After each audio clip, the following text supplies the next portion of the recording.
Olá, queridos alunos, estamos aqui para mais uma aula, de fortalecimento pedagógico, falar um pouquinho sobre o BRICS, Essa aula, sou o professor Gustavo Lima, de Geografia, e nós vamos falar sobre esse, não bloco econômico, mas por essa associação informal, que é tão importante, foi tão importante para a economia, debatida na economia dos últimos anos. Então vamos dar início. A expressão países emergentes faz referência aos países em desenvolvimento. Os países considerados como emergentes são aqueles que apresentam grande potencial e buscam reordenar-se em vários aspectos, como no mercado e na política, além de apresentarem uma alta taxa de crescimento, o que contribui para as relações econômicas no exterior. São os países que estão no decorrer do processo de globalização, portanto, sua economia está em evolução. Por que eu estou falando em países emergentes? Porque os BRICS, eles são países que eles estão numa retomada, estão num crescimento da sua economia, do seu desenvolvimento, Era um momento ali, a partir do ano 2000, que esses países começavam a despontar, como um crescimento econômico, um desenvolvimento, com índices sociais interessantes, e começou a chamar a atenção. Então, esses países emergentes começavam a chamar a atenção do mundo. Então, essa questão do país emergente, eles começavam a incomodar, não, mas chamar a atenção e começar a disputar cenário com as grandes economias, com os países mais desenvolvidos. Quer dizer, um país emergente é um país assim, que está em desenvolvimento, em industrialização, em crescimento. Então, é nesse contexto que os BRICS vão começar a chamar atenção com um grupo de países que começam a se destacar nesse cenário, certo? Os principais países emergentes, que nós temos como a China, a Rússia, a Índia, o Brasil, que são as águias, os países que tinham mais destaque, e outros países, como a África do Sul, Colômbia, Peru, que estavam em crescimento econômico, em destaque, em processo de industrialização, de evolução econômica, até mesmo a questão política, questão política, de organização política. Então isso começou a chamar a atenção da economia mundial, Algumas principais características dos países emergentes, padrão de vida de grande parte da população entre níveis baixo e médio, IDH, que é o Índice de Desenvolvimento Humano, entre nível médio e alto, e aí você vai expectativa de vida, escolaridade, essas coisas, como está, a população, como é que ela vive, qual é a qualidade de vida que ela tem. A renda per capita, que é entre 5 mil e 8 mil dólares, então tudo que pega tudo, o valor que o país produz e dividir para a população, então fica com uma renda per capita entre 5 e 8 mil dólares. O setor industrial em desenvolvimento, como falei, é um processo de industrialização que se deu assim de forma tardia, mas que vai crescendo e vai ocupando espaço no mercado. Crescimento da infraestrutura, investimento em portos, em rodovias, aeroportos, ferrovias, que facilita o escoamento de produtos que são produzidos nesses países. E a atração de capital externo para investimentos no setor produtivo. Ou seja, eles apresentam algumas condições, como a infraestrutura desenvolvida, mais desenvolvida, mão de obra, com uma certa qualificação, mercado consumidor e recursos naturais que podem ser aproveitados na produção. Então, atrai os capitais dos grandes investidores do mundo para investirem no seu país. Outras características de países emergentes têm o aumento da instalação de filiais de grandes empresas multinacionais atraídas por esse mercado consumidor também, o crescimento positivo na geração de emprego, taxas elevadas na formação de capital, mudança significativa e positiva na estrutura social e econômica da população, que seria a diminuição da pobreza e o aumento da classe média baixa, e a existência do processo de êxodo rural, que é a migração do campo para os centros urbanos.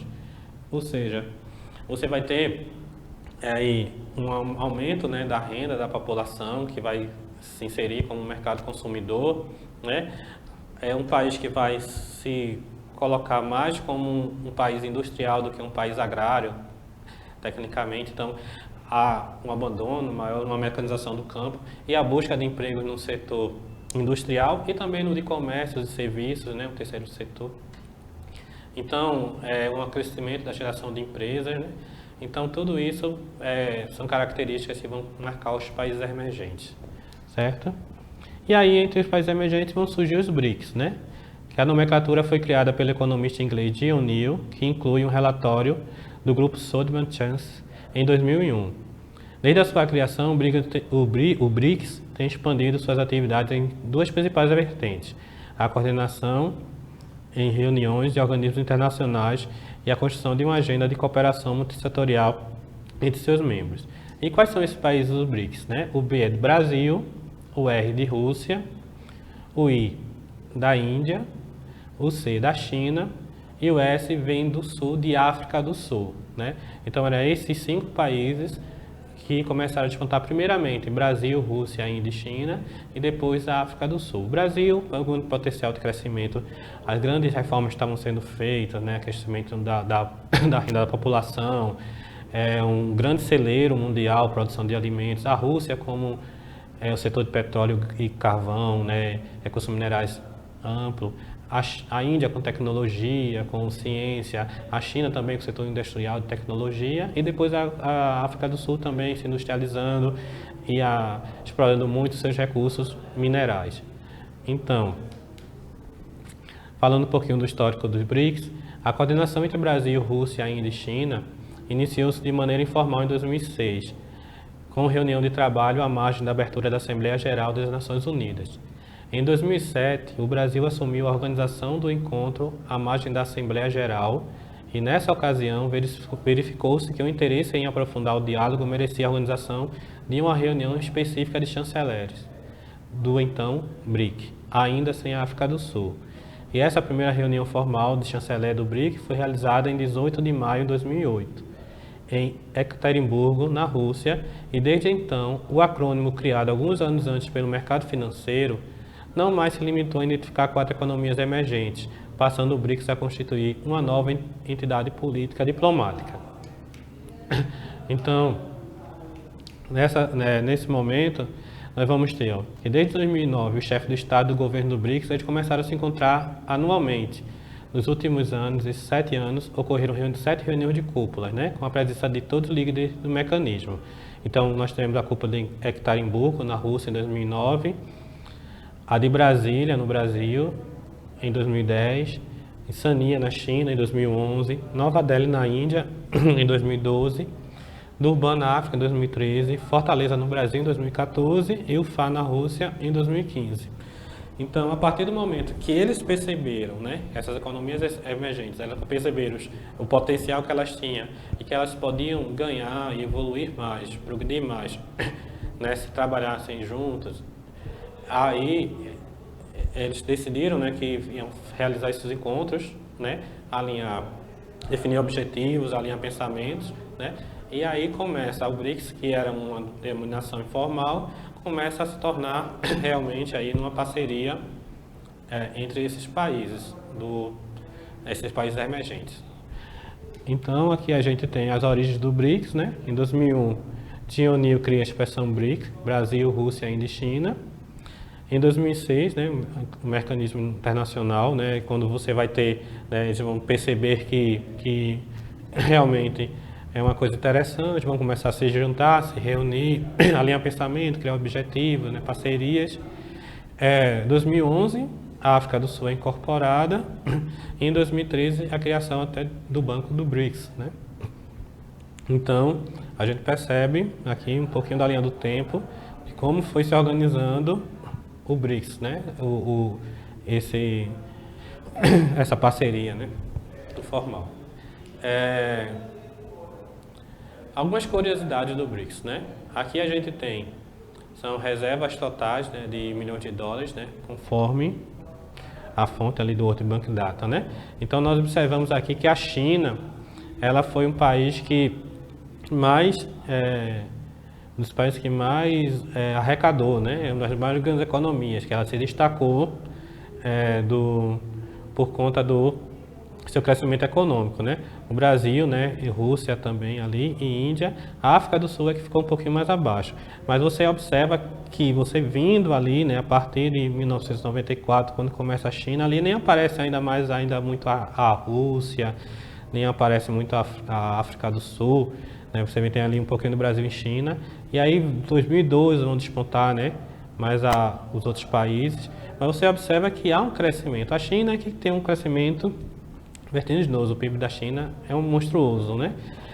Mas todos eles começam a apresentar grande crescimento. Então isso é o que chama a atenção do mundo, do mercado. Como esses países vão crescendo, vão se desenvolvendo economicamente, como eles estão numa crescente, né? Eles vão gerando emprego, vão se industrializando, vão aumentando a sua riqueza, o PIB, né? Tendo as suas reservas cambiais. Então isso é o que chama a atenção, né? O crescimento desses países. Outra curiosidade é que o grupo não é um bloco econômico ou uma associação de comércio formal, como no caso da União Europeia, e diferentemente, os 4 países fundadores procuram formar um clube político ou uma aliança, e assim converter seu crescente poder econômico em uma maior influência geopolítica. Desde 2009, o líder do grupo realiza as cúpulas anuais que nós falamos. E aqui estão eles, né? Assim, atualmente, Vladimir Putin, né? O líder da Rússia, Xi Jinping, né? O líder da China, o Jair Bolsonaro, né? O líder do Brasil, o Cyril Ramaphosa, da África do Sul, e o Narendra Modi, da Índia. Então, eles costumam, assim, se reunir frequentemente para fazer os seus alinhamentos, discutir as suas políticas, discutir os seus objetivos, né, para ter um alinhamento e poder fazer política, quem sabe, assim, realizar políticas econômicas que beneficiem o crescimento desses países, né, que eles se ajudem a chegar e a competir com o mercado internacional, com as grandes potências, certo? E aqui nós temos aqui um quadro que mostra como esses países, né, estão colocados em relação a vários fatores, né, sobre a sua área, a população, o PIB, as exportações e importações. Então vamos pegar aqui o Brasil. O Brasil é o 5º em área, né? A população do Brasil é a 6ª, né? Era a 5ª, foi passada aí pelo Paquistão, né? Tem o 8º PIB nominal, né? É o 26º em exportações e o 30º em importações, né? Na balança comercial é o número 190. É o 9º em produção de petróleo, tem liberdade, assim, 122 a posicionamento de liberdade econômica, né? Então nós observamos aí, ó, a área da Rússia também. A Rússia é o maior país, né? Tem a 9ª maior população, tem um PIB também elevado, né? PIB nominal. No caso, é o 3º na produção de petróleo. Outro grande produtor de petróleo, né? A China, né? Que é o 4º da produção, que tem a 3ª maior área e a maior população do mundo. Tem o 2º maior PIB, né? Nominal. Então são números assim bem interessantes. A África do Sul é que ainda manifesta números mais modestos. Mas realmente, ó, você observa os números de Brasil, Rússia, Índia e China, em alguns momentos eles estão entre os 10 primeiros, né, do PIB, na produção de petróleo, né, na importações. A China é o 2º maior importador, né, um mercado muito grande, e é muito grande também em exportações, né, porque ele fabrica bastante produtos. Então, esses números, essa participação desses países no mercado, na economia internacional, é o que chama a atenção e credencia. Claro, houveram alguns problemas, né, como no Brasil teve a crise de 2006 em diante, com impeachment, geração de desemprego. Então, esses países, alguns deram uma desaceleradas, mas a gente é interessante ver como eles se comportavam nesse momento e ficar observando o que acontece nesses países nos próximos anos, né? Foi uma pincelada rápida, tem uma pesquisada mais sobre o tema, interessante, pesquise um livro, converse com seu professor, né? Eu espero que tenham gostado e um abraço, até a próxima aula.